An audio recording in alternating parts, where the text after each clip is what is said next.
This is a cup of coffee. The beans inside it cost the company about 20 cents. You just paid $5. I'm going to show you exactly where the rest of that money goes. Here's the short version, so you're not waiting for it. Almost none of that $5 is coffee. Once you get past the raw beans, the single biggest cost sitting inside that cup isn't the coffee, the milk, or even the cup itself.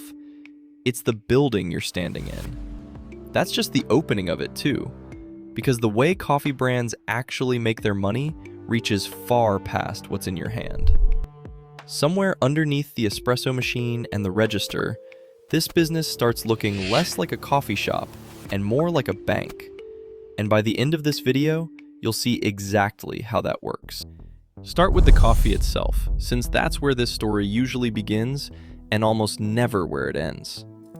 That 20 cents covers the raw, unroasted beans, the actual agricultural commodity priced on global futures markets. And by the time those beans get roasted, shipped, and ground into your drink, the cost has already climbed. Industry estimates for 2026 put the real roasted bean cost of a cafe drink somewhere between 33 and 66 cents. Still a small slice of the price, but more than double what you started with. A former Starbucks finance executive built a breakdown of a short cappuccino straight from the company's own annual report, and it lays this out in real detail. On a drink priced at $4.19, coffee and milk together came to 36 cents, about 9% of what you paid, while the cup, lid, and stir stick added another 8 cents, and direct labor ran 56 cents on its own. Add all of that together, and the direct cost of making the drink landed around $1, roughly 24% of the price, and general overhead stacked another 64 cents on top of that, close to 15%. A separate model built around a typical $5 specialty latte tells almost the same story. Coffee, milk, cup, and flavoring usually land somewhere between $1.30 and $1.70 in direct materials, which puts gross margin in the 35 to 55% range. And that's before rent, before marketing, before anything else gets subtracted. The rest goes to rent. In a typical US coffee shop, rent alone eats up somewhere between 15 and 25% of revenue. And in places like Manhattan or the Bay Area, that number can climb past 30%. Labor, stacked on top of what's already baked into making your specific drink, adds up to roughly another 30% of revenue on its own. Brewing at home tells a very different story, where a cup can cost as little as 25 to 75 cents. A $15 bag of beans works out to around 50 cents a cup. And once you line that up against a cafe markup running 8 to 12 times higher, it starts looking less like a coffee markup and more like a rent and labor markup, with the coffee just along for the ride. Here's my take on that, and it's really the core argument of this whole video. I don't believe Starbucks or any major coffee chain is actually in the coffee business. I think it's in the real estate business, and coffee is just the cover charge. The company's own founder built the whole strategy around that idea, deliberately choosing high-traffic corners because, in his own words, every store works as a billboard. Coffee gets you through the door, but the seat, the Wi-Fi, and the half hour nobody rushes you out of, that's the real product. And rent is simply the price of stocking it. That kind of markup on a single cup raises an obvious point, because if it's really that large, coffee companies should be sitting on enormous profits, and the numbers say otherwise. Starbucks' own most recent results spell it out. In fiscal year 2025, running more than 40,000 stores worldwide, the company pulled in $37.2 billion in revenue, up 2.8% from the year before. Yet operating income fell to $2.9 billion, dragging operating margin down to just 7.9%, compared with 15% the year before that. Diluted earnings per share slid from $3.31 down to $1.63. Some of that comes from a deliberate, expensive restructuring, but strip that away and an operating margin under 8% sitting on top of a gross margin north of 50%, still tells you something real. The gap between what a cup costs to make and what you pay for it is enormous. And by the time rent, labor, and overhead take their cut, the company itself is left holding surprisingly little. That's exactly why the real money in this industry never comes from the cup alone. It comes from everything happening around it. This next part of the business surprises almost everyone who hears it. Functionally, Starbucks operates as one of the largest prepaid card companies in the country, holding more than $1 billion at any given moment, and at times over $2.2 billion, in customer money that hasn't been spent yet. That balance sits on Starbucks gift cards and loaded into the app, waiting. Financial writer J.P. Koning, who studies exactly this kind of thing, points out that Starbucks carries around $1.6 billion in stored value liabilities, close to 6% of everything the company owes. Structurally, that setup isn't far from how a bank works. You hand over money today, the company holds on to it, and earns a return before you ever redeem a cent of it. In a recent year, Starbucks reported earning around $21 million in interest income just from sitting on money customers hadn't spent yet. There's also the portion of that money that never gets spent at all, known as breakage, the share of prepaid balances customers simply never redeem. It came to about $104.6 million in fiscal 2017, climbed to nearly $156 million the following year, and reached around $215 million by 2023. By 2024, company-operated stores alone accounted for roughly $187 million of it, with another $20 million coming from licensed locations, adding up to about 4% of the company's annual profit, pulled entirely from coffee nobody will ever actually claim. Loyalty drives real behavior on top of all that. The Ivy Business Review found that Starbucks Rewards members spend 2.5 times more than non-members, and they're 5.6 times more likely to walk in on any given day. By early 2025, roughly 34.6 million 90-day active rewards members existed in the US alone, and loyalty members now account for around 41% of US company sales. What I take from all of that is that Starbucks quietly runs one of the most successful unregulated banks in the country, and its best performing product isn't the latte at all. It's the interest-free loan you hand the company every time you reload the app. For as long as that balance sits there unspent, you're not just a customer anymore. You're a lender. Before we go further, if this kind of breakdown is useful to you, now's a good moment to hit like and subscribe. It genuinely helps a channel like this reach more people, and there's plenty more of this coming. Now, back to where the money actually goes. Another layer shows up every single day without most people ever noticing it, and that's customization. Add oat milk, throw in an extra shot, pile on cold foam and a flavored syrup, and what you've actually built is a dessert with caffeine in it, priced to match.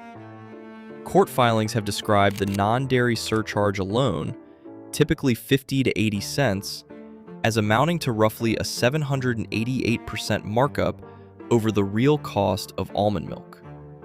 That claim sits at the center of actual lawsuits, including Bollinger versus Starbucks, filed in federal court in California in 2024, and seeking $5 million in damages, where plaintiffs argue the surcharge discriminates against lactose-intolerant customers, and claim Starbucks had pulled in over $1 billion from it. Advocacy groups like Switch for Good pushed back publicly too, running a campaign called Drop the Upcharge, and labeling it a vegan tax outright. Starbucks has since dropped the surcharge on certain brewed drinks, and across its European, Middle Eastern, and African markets entirely. Regardless of where the lawsuits land, The economics underneath all of it stay simple. Every customization gets layered onto a product that already carries a wide margin, stacking even more margin right on top of it. Even that is still just the cafe. Coffee brands pull in real money in places you'll never actually sit down. Take the grocery store as an example.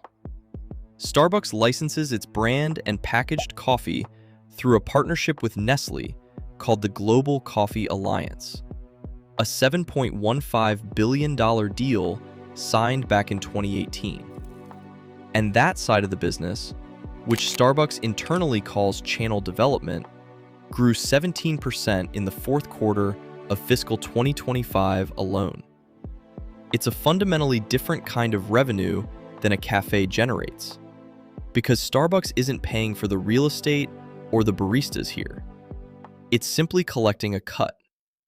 There's also the pod business, K-Cups, Nespresso capsules, and similar systems, which might be the purest example in this entire industry of a model that was never really about coffee at all. Before 2012, Green Mountain Coffee Roasters, the company behind Keurig, controlled close to the entire single-serve pod market, with single-serve alone making up roughly 73% of its revenue, close to $2.4 billion. That changed on September 16, 2012, when Keurig's core patents expired and the market cracked open overnight. Rather than build a better cup of coffee, Keurig's answer was a new machine, Keurig 2.0, engineered specifically to block unlicensed pods. And that move triggered an antitrust lawsuit from a competitor, Treehouse Foods. Since then, brands like Starbucks and Dunkin' have made their pod money not by roasting coffee at all, but by licensing their name onto somebody else's machine. My read on that whole chapter is simple. The pod business was never really about coffee. It runs on a razor and blades model. Sell the machine cheap, or license out the name, and make the real money on a proprietary refill the customer has to keep buying over and over. The moment that patent expired in 2012, the entire strategy flipped from making a better product to defending a walled garden. And that shift tells you exactly what the business was all along. Now go all the way back to the start of the chain, to the raw material this whole industry is built on, and the people who actually grow it.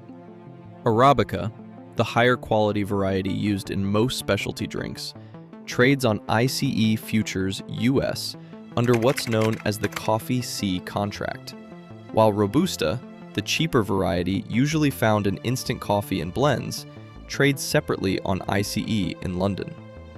Arabica hit an all-time record in February 2025, $4.41 a pound, more than double where it sat just a year earlier.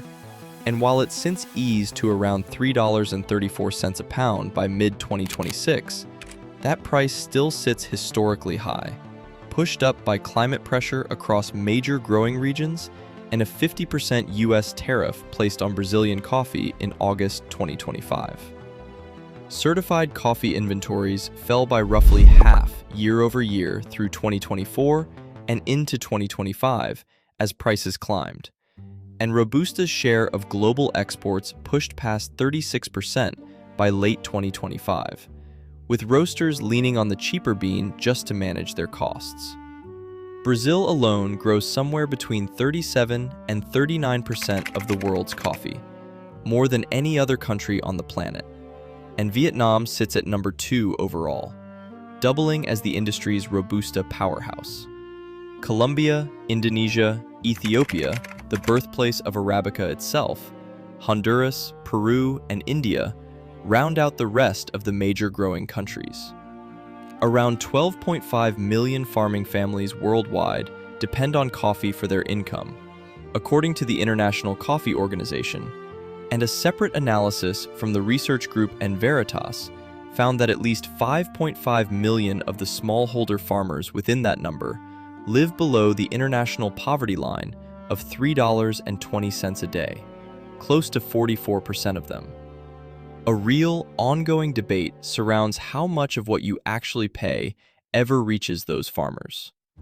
Fair Trade's minimum pricing system, in effect since August 2023, guarantees coffee at $1.80 a pound for Arabica and $1.20 for Robusta, plus a 40-cent premium on top for organic certification.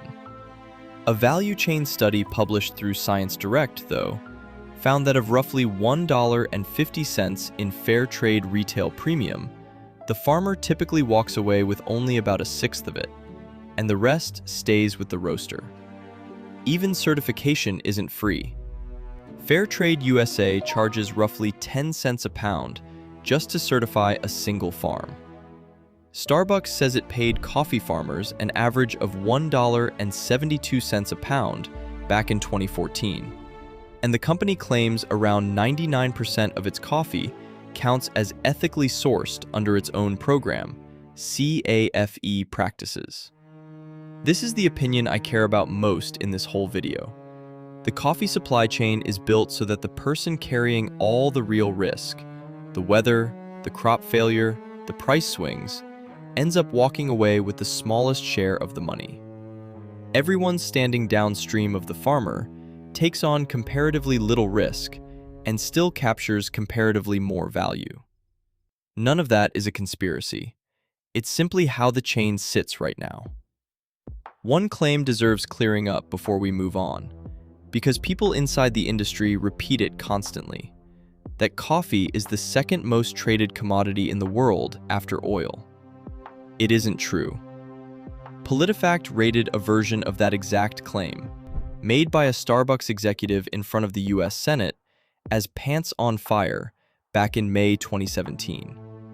Trade value rankings from MIT's Observatory of Economic Complexity actually place coffee around 98th among traded products worldwide, with green coffee sitting closer to 114th and roasted coffee even further down the list. Even Mark Pendergrast, a coffee historian who once repeated that myth himself, later admitted, "I was wrong." And so is everyone else who keeps repeating this myth. What's actually true, and honestly more interesting, is that coffee ranks as the second most consumed beverage on Earth, right behind water. That mix-up says something on its own, because the industry's most repeated fact about itself isn't really about trade at all. It's about how emotionally central coffee has become to people's daily lives. And that's precisely the kind of thing a brand gets to charge a premium for. Here's where all of this stands right now.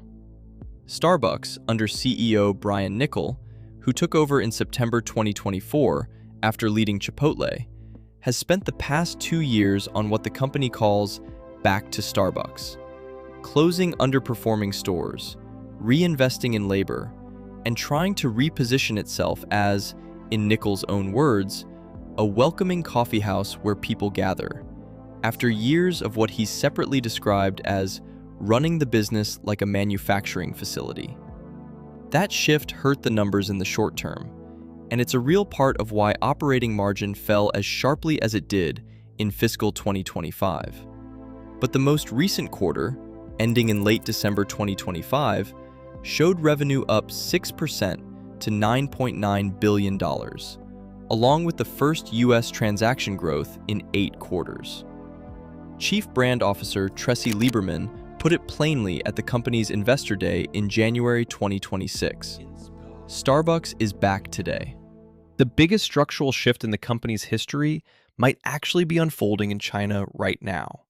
Starbucks closed the deal in April 2026 to sell 60% of its roughly 8,000-store China business to a Chinese investment firm, Boyu Capital, for around $4 billion, while holding on to a 40% stake and continuing to license the brand, with an ambition to eventually reach 20,000 locations there. In its second-largest market, the company is stepping away from owning the real estate and running the stores itself, moving instead toward collecting a licensing fee on somebody else's operation. At the same time, the rest of the industry keeps consolidating around it. Keurig Dr. Pepper announced an approximately $18 billion acquisition of JDE Peet's in August 2025, the world's largest pure-play coffee company, forming what they're calling a global coffee company, worth around $16 billion in annual revenue, with the separation expected by the end of 2026. Add that to Nestle, which already holds more than 20% of the global roasted and soluble coffee market on its own, and this entire industry is increasingly being run by just 2 or 3 enormous players. Back to where all of this started then. This is a cup of coffee, 20 cents of raw beans, sold to you for around $5, and by now you can see that gap was never really about coffee at all. Rent is part of it, engineered to turn a simple seat into a billboard. A loyalty program that quietly functions like a bank plays its part too, holding your money before you've even spent it. The customization menu adds its own piece, turning a basic drink into a small, high-margin dessert, alongside a licensing deal that lets a company make money in a grocery aisle without opening a single store of its own. A patent expiration turns an entire pod industry into a fight over trademarks instead of coffee. And underneath all of it sits a global commodity market where the people carrying the most risk, the farmers themselves, end up capturing the least of the reward by the numbers. My closing take is this: the real genius of the modern coffee business was never the coffee itself. It's that an industry built on a 20-cent agricultural commodity convinced hundreds of millions of people it's a $5 luxury, a daily ritual, and a small piece of their own personality. And then talked a huge share of them into prepaying for it, months in advance, interest-free. That's not really a coffee company at all. It's a marketing and finance company that happens to smell like coffee. Subscribe if you want more breakdowns like this one. And if you're curious how phone brands actually make their money, that video's right here. Go watch it.